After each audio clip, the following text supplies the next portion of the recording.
Hello students, welcome back to another video. अगर आप लोग 2026-27 में एग्जाम देने वाले हैं, बीए 5th सेमेस्टर में पॉलिटिकल साइंस पढ़ रहे हैं, तो आज का ये महा मैराथन क्लास आप लोगों के लिए बहुत ही इंपॉर्टेंट होने वाला है। आज की वीडियो में मैं पॉलिटिकल साइंस के पेपर नंबर 2, जिसमें आपको लोक प्रशासन का सिद्धांत पढ़ना है, उसका very very important question answer लेकर आ गई हूँ।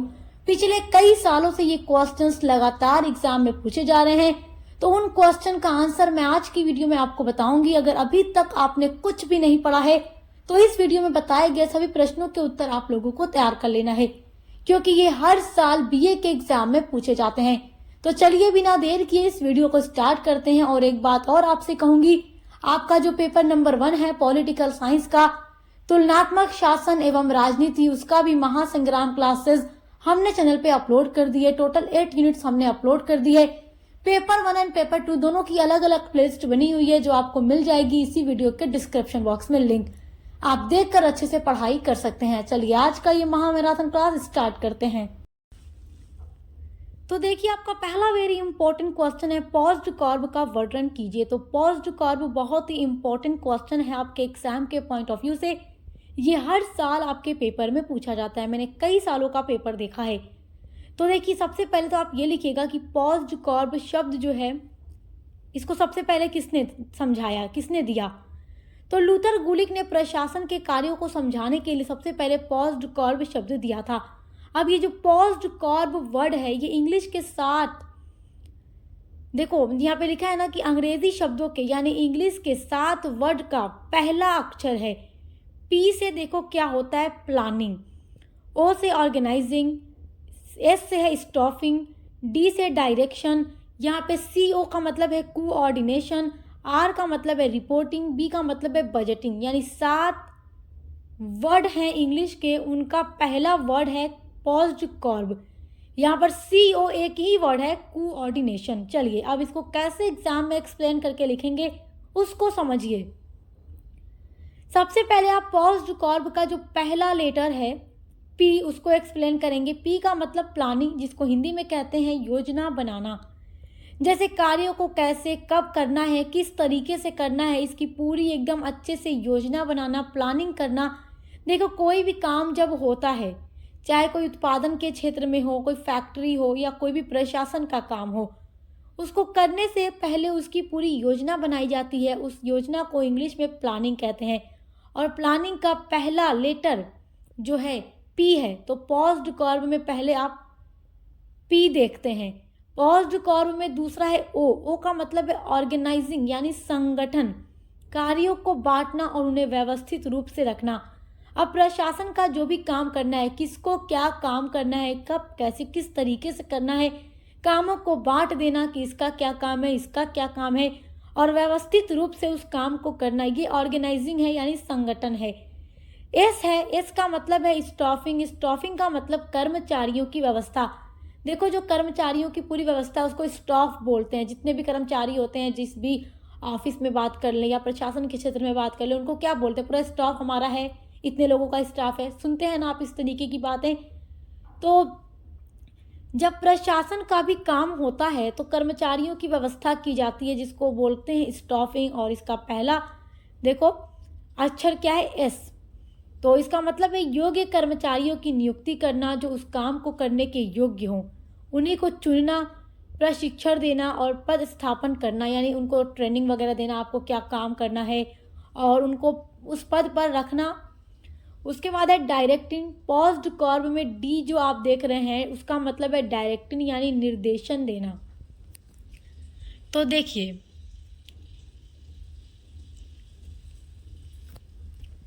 यहाँ पर डायरेक्शन, और यहाँ पर सी के बाद ओ होगा और यहाँ ओ नहीं आर होगा, ठीक है, ये बात याद रखिएगा। पॉज्ड कर्व में जब डी आता है, डी का मतलब है डायरेक्टिंग, यानी कि निर्देशन देना, यानी कर्मचारी जो भी लोक प्रशासन के क्षेत्र में काम करेंगे उनको मार्गदर्शन देना, उनको आदेश देना, उनको मतलब ये मार्गदर्शन करना कि आपको किस तरीके से काम करना है, उनको ऑर्डर देना, आदेश देना कि कैसे क्या काम करना है। उसके बाद है कोऑर्डिनेटिंग, यानी कि समन्वय। तो कोऑर्डिनेटिंग में सी और ओ दोनों आ जाएगा। देखो यहाँ पे को है ना, इसका पूरा सी ओ, जिसका मतलब है समन्वय। सभी कार्यों और विभागों में तालमेल बनाए रखना, यानी कि लोक प्रशासन के क्षेत्र में अलग अलग कामों का अलग अलग डिपार्टमेंट होता है, यानी अलग अलग विभाग होता है। तो उन सभी विभागों के बीच में अच्छा समन्वय रहे, तालमेल रहे, यानी कि उनके बीच का जो रिलेशन हो वो सही हो, अच्छा हो, ताकि सभी कार्य मिलकर अच्छे से हो सकें और सभी विभागों के बीच अच्छा कोऑर्डिनेशन रहे, अच्छे से एक दूसरे के साथ मिलकर सहयोग के साथ काम करें। फिर है आर, यानी कि रिपोर्टिंग। कार्य की प्रगति की जानकारी उच्च अधिकारियों को देना, और उच्च अधिकारी को देने के लिए उसका रिपोर्ट तैयार करना होगा। पूरा मैनेजमेंट जो किया जाता है, जो जो काम हो रहा है, काम कितना हुआ, कैसे हुआ, उसकी पूरी रिपोर्ट तैयार करना, और सबसे ऊंचे पद पर जो अधिकारी होते हैं उनको देना, ताकि वो उसकी जांच करे, देखे कि सब काम सही से हुआ है या नहीं हुआ है। और उसके बाद यहाँ पर बी हो जाएगा, यानी बजटिंग।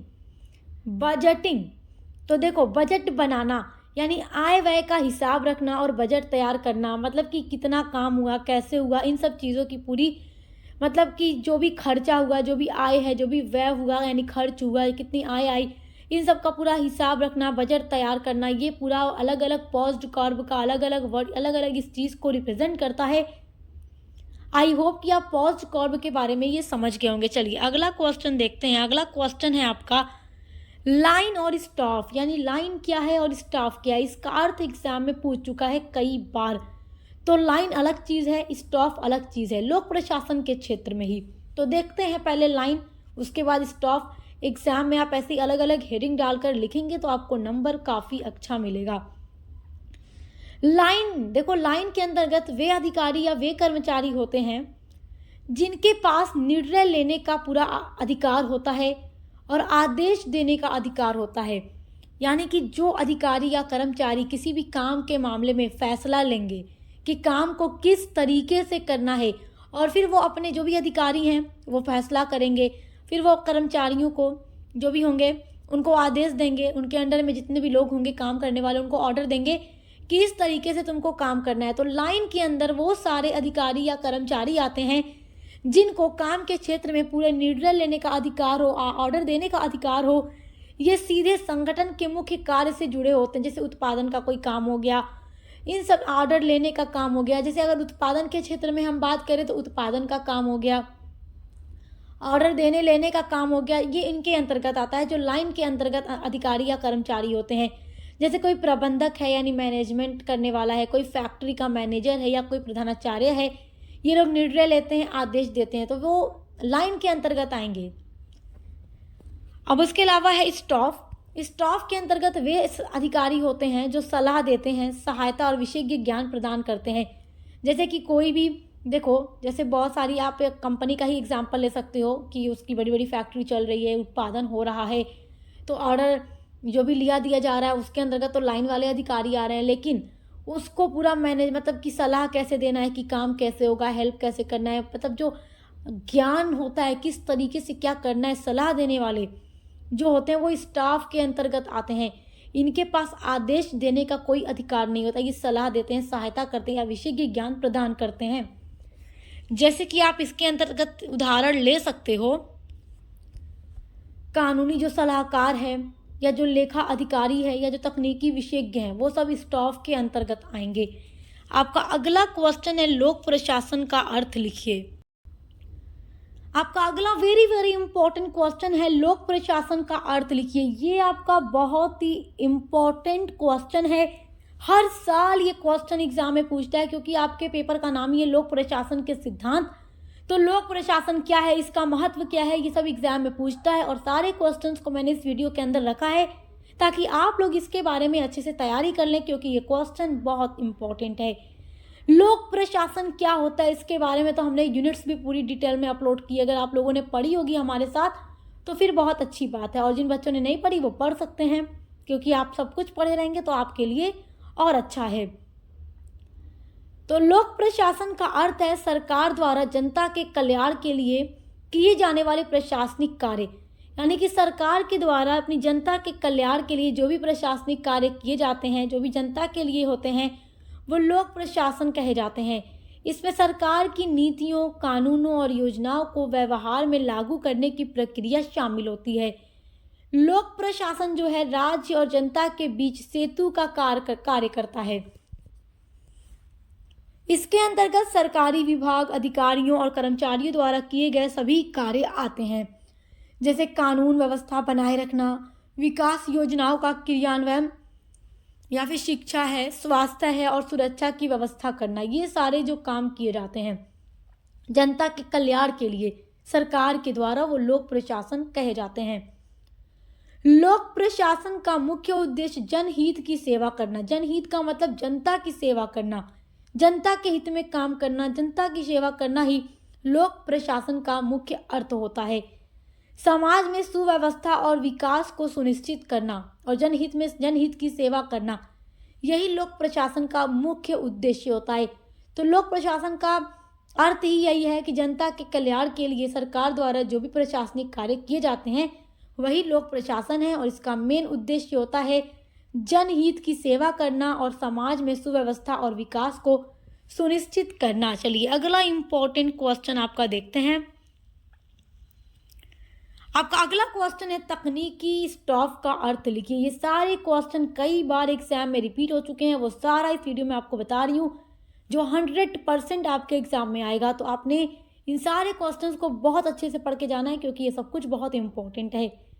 तो आपके लिए सारे महत्वपूर्ण प्रश्न मैंने इस वीडियो में रखे हैं। चलिए देखिए, तकनीकी स्टाफ ये कौन होते हैं, तकनीकी स्टाफ होते कौन हैं? तो तकनीकी स्टाफ वो कर्मचारी या वो अधिकारी होते हैं जिनके पास किसी विशेष क्षेत्र या तकनीकी का ज्ञान होता है और उसकी विशेषज्ञता होती है। यानी ऐसे अधिकारी या कर्मचारी जिनके पास बहुत ही ज़्यादा स्किल्स है, बहुत ही टेक्नोलॉजी के बारे में जानकारी है, ऐसे अधिकारी को तकनीकी स्टाफ कहते हैं। ये संगठन में मशीनों, तकनीकी प्रक्रियाओं, योजनाओं और विशेष कार्यों से संबंधित सलाह और सहायता प्रदान करते हैं। यानी इनको हर एक चीज़ की, पूरी टेक्नोलॉजी की अच्छी जानकारी होती है। तकनीकी स्टाफ जो होते हैं वो अक्सर लाइन अधिकारियों को मार्गदर्शन देते हैं। जो लाइन अधिकारी होते हैं, आप इनके बारे में तो जानते ही हैं, जिनका सीधा संबंध निर्णय लेना या ऑर्डर देने से होता है। तो जो तकनीकी स्टाफ है इनको मार्गदर्शन देते हैं, लेकिन इनके पास आदेश देने का अधिकार नहीं होता। आदेश देने का अधिकार तो लाइन वाले अधिकारियों के पास होता है। लाइन अधिकारियों के पास तकनीकी स्टाफ केवल क्या करते हैं, ज्ञान देते हैं, मार्गदर्शन करते हैं, ऑर्डर या आदेश नहीं देते। इनका कार्य जो होता है संगठन की कार्य क्षमता, गुणवत्ता और दक्षता को बढ़ाना। यानी अपने स्किल्स का यूज़ करके, अपनी टेक्नोलॉजी ज्ञान का यूज़ करके ज़्यादा से ज़्यादा क्या करना है, जो भी ऑर्गेनाइजेशन है उसकी गुणवत्ता को बढ़ाना।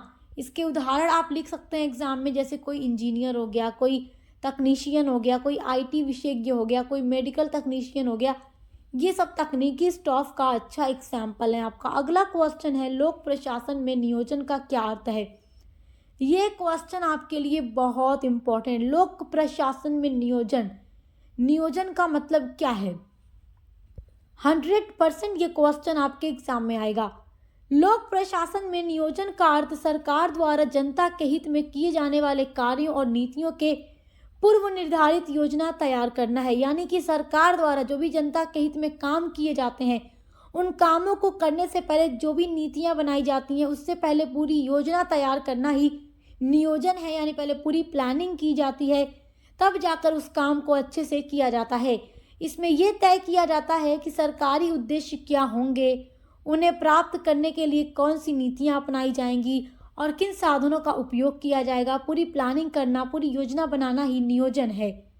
नियोजन के अंतर्गत विकास योजनाएं, बजट, कार्यक्रमों की प्राथमिकताएं और संसाधनों का उचित वितरण शामिल होता है। इसका मुख्य उद्देश्य है सरकारी कार्यों को सुव्यवस्थित, प्रभावी और जन कल्याणकारी बनाना। ये क्वेश्चन आपके लिए बहुत इंपॉर्टेंट है, इसको अच्छे से तैयार रखिएगा। चलिए अगला क्वेश्चन देखिए। अगला क्वेश्चन है बजट का अर्थ लिखिए। ये क्वेश्चन भी कई बार एग्जाम में पूछा गया है कि बजट होता क्या है। तो देखिए, बजट जो है सरकार की वार्षिक वित्तीय योजना होती है, जिसमें ये बताया जाता है, यानी कि बजट एक पूरी वार्षिक वित्तीय योजना होती है। यानी कि वित्त के बारे में लिखा जाता है, यानी पैसे के बारे में सारी चीज़ उसमें लिखी होती है, कितना आय प्राप्त हुआ और उनको कहाँ पर कितना खर्च करना है पूरे साल के अंदर। तो वो सारी योजना जिसमें मतलब पूरी वित्तीय योजना बनाई जाती है वो एक बजट होता है, जिसमें ये बताया जाता है कि सरकार एक निश्चित अवधि में कितनी आय प्राप्त करेगी और उनको किन कार्यों पर कितना खर्च करेगी। बजट के माध्यम से सरकारी नीतियों और योजनाओं को व्यवहार में लागू किया जाता है। इसमें आय के स्रोत, खर्च की प्राथमिकताएं तथा जन कल्याणकारी कार्यों के लिए धन का आवंटन शामिल होता है कि जो भी जन कल्याणकारी काम किए जाएंगे उनमें कितना खर्च आएगा, कितना खर्च लगेगा, सारी चीज़ों की पूरी वित्तीय योजना ही बजट कहलाती है। लोक प्रशासन में बजट जो है वित्तीय नियंत्रण, योजना और प्रशासनिक जवाबदेही का एक महत्वपूर्ण साधन माना जाता है।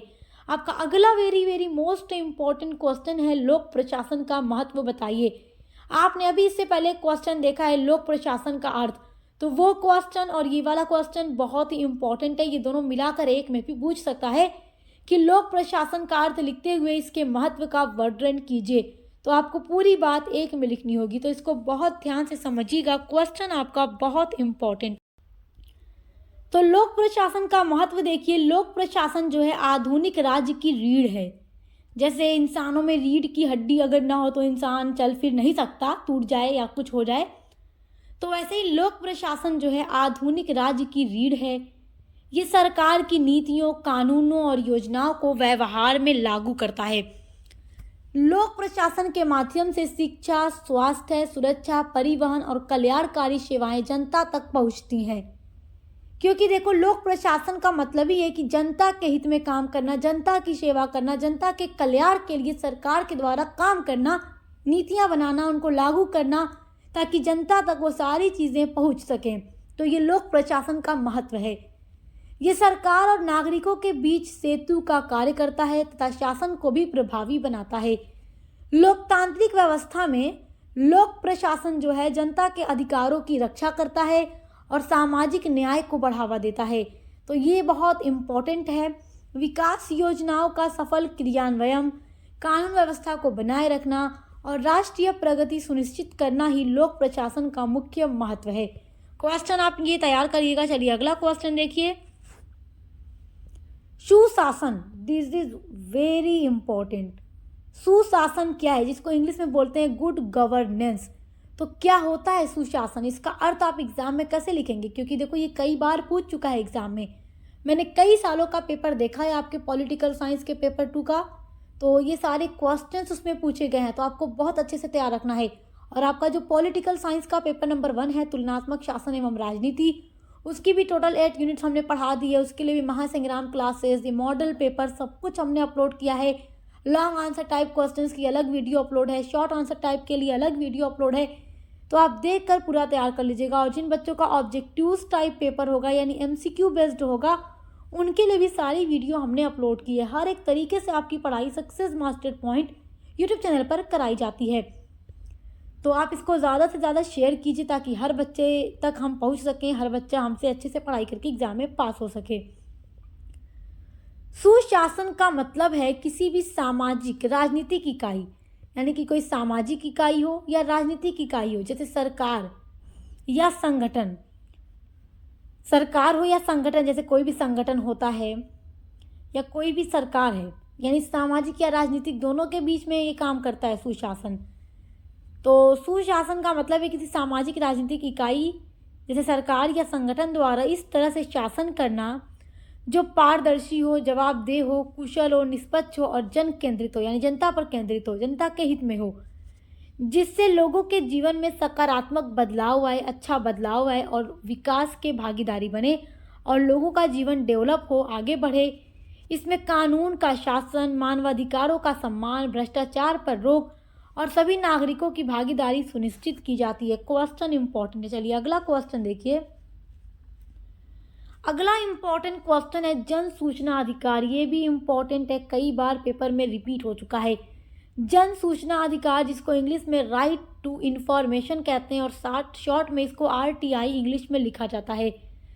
तो देखो, जन सूचना अधिकार यानी RTI यानी राइट टू इंफॉर्मेशन 2005 का एक कानून है, जिसके तहत भारत का कोई भी नागरिक किसी भी सरकारी विभाग या सार्वजनिक प्राधिकरण यानी कि पब्लिक अथॉरिटी से जानकारी को मांग सकता है, जैसे किसी काम या दस्तावेज या रिकॉर्ड की कॉपी या इलेक्ट्रॉनिक रूप में संग्रहित जानकारी मांग सकता है, ताकि सरकार के काम में पारदर्शिता और जवाबदेही आए और भ्रष्टाचार कम हो सके। इसके तहत मांगी गई जो जानकारी होती है 30 दिनों के अंदर अंदर देनी होती है और यह नागरिकों को सशक्त बनाता है। तो वही है जन सूचना अधिकार यानी राइट टू इंफॉर्मेशन, जो 2005 का एक कानून है। ये बात याद रखिएगा। क्वेश्चन आपका बहुत इंपॉर्टेंट है। तो आज की वीडियो में जितना भी क्वेश्चन आपको बताया, ये पूरा क्वेश्चन आपको तैयार रखना है, क्योंकि इस वीडियो में मैंने सिर्फ वही क्वेश्चन रखे हैं जिनकी 100% गारंटी है कि आपके एग्जाम में आएगा ही आएगा। तो इसको अच्छे से तैयार कर लीजिए। पेपर 1 के लिए आप चैनल पर विजिट कीजिएगा, देखकर अच्छे से पढ़ाई करते रहिए।